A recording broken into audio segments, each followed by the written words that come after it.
मोदी जी से लोग फालतू भिड़ रहे हैं। मोदी से इसलिए नहीं भिड़ना कि वो प्रतिभाशाली भी है और भाग्यशाली भी है। जो भिड़ेगा वो धूल धूसरित हो जाएगा। भाई घर में श्रीमती नहीं, संसद में विपक्ष नहीं, अगले के पास तनाव का कोई काम नहीं। और मैं आपसे पूछना चाहता हूं, सच कहूं तो ताली बजाना। 72 साल में पहला प्रधानमंत्री है जिसने जिस दिन से शपथ ग्रहण की इस समय तक अपने काम से कभी भी 1 घंटे की छुट्टी नहीं ली। क्या बात।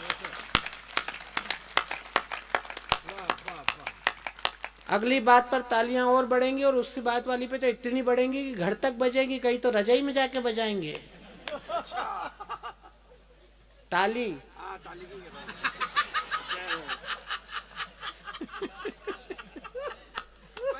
72 साल में पहला प्रधानमंत्री है जो एक खानदान की समाधियों को छोड़कर दिल्ली में मध्य प्रदेश में चंद्रशेखर आजाद की जन्मस्थली को प्रणाम करने आया।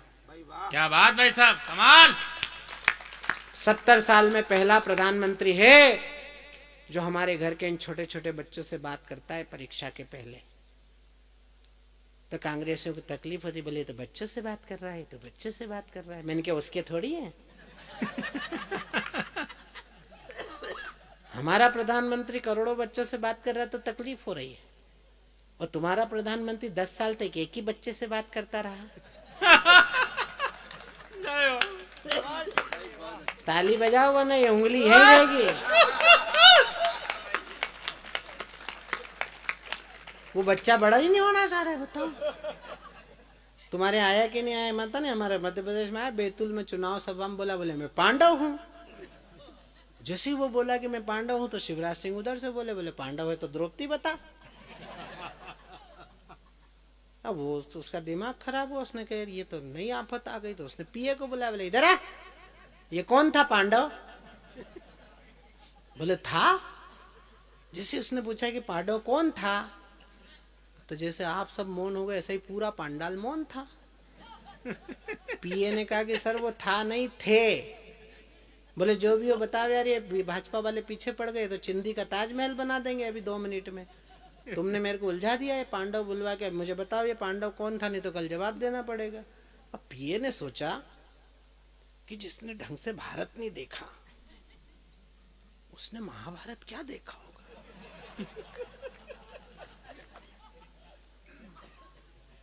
तो पीए ही होता है, और इस समय तो हर किसी भी नेता का पीए बिल्कुल फुल पीए होता है। क्या बात है, कमाल। ये तो संघी हैं जो पीए नहीं रखते, वरना विधायकों के तो 2-3 पीए होते हैं। तो वो पीए ने सोचा कि यार अब इसको कैसे समझाएं, तो वो बी.आर. चोपड़ा की सीडी ले आया। पीए देखो बहुत चालू चीज होता है।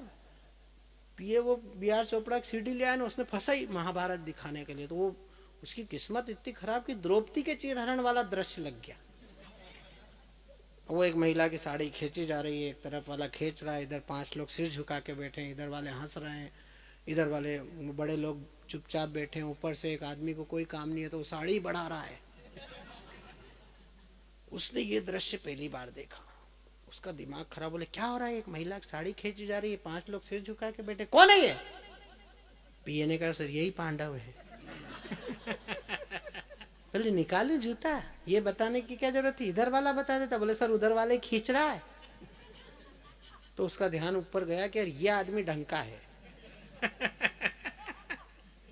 तो उन्होंने कहा ये बता देता कि सर ये तो बता ही नहीं सकता, है तो हमारे भगवान है, श्री कृष्ण है, इनकी 16,008 रानियां थी, अपना तो बोनी बट्टा ही नहीं हुआ।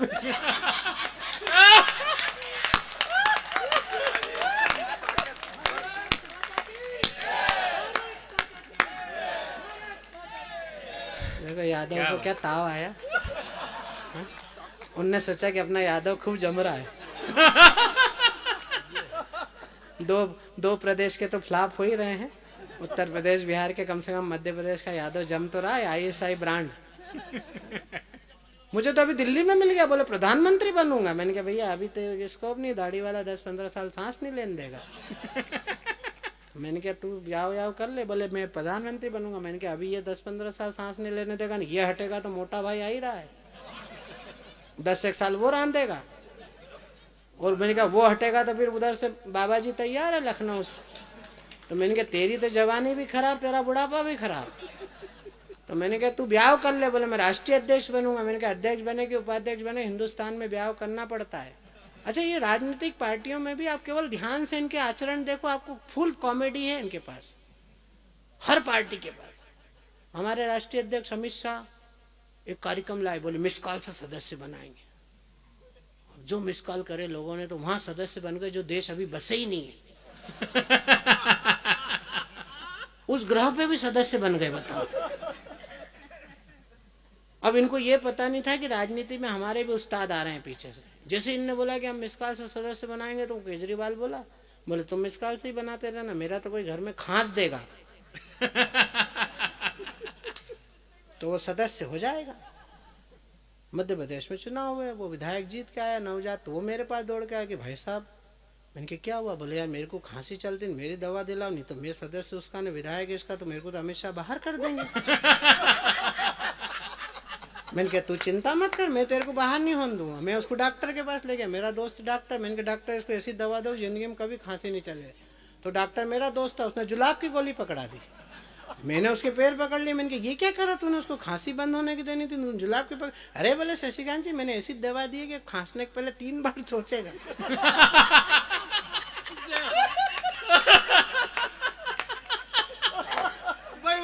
बहुत बढ़िया। तो मेरे से बोला कि मैं प्रधानमंत्री बनूं। मैंने कहा शादी कर ले। बोले करना तो चाहता हूं लेकिन हो नहीं रही है। मैंने कहा ये हिंदुस्तान है, या जो काम कोई नहीं करता वो हमारा भगवान करता है। बोले यही तो संकट है, किस भगवान की प्रार्थना करूं? 33 कोटि देवी देवता वैसे ही 15-17 टीवी पे घूम रहे, किसकी प्रार्थना करूं? मैंने कहा मैं बता रहा हूं उसकी कर। मेरे कहने से उसने गोविंद देव के मंदिर के सामने खड़े होकर प्रार्थना की, जयपुर में भगवान कृष्ण भगवान के मंदिर के सामने। बस उसमें से एक ठाका निकाल के लाया हूं।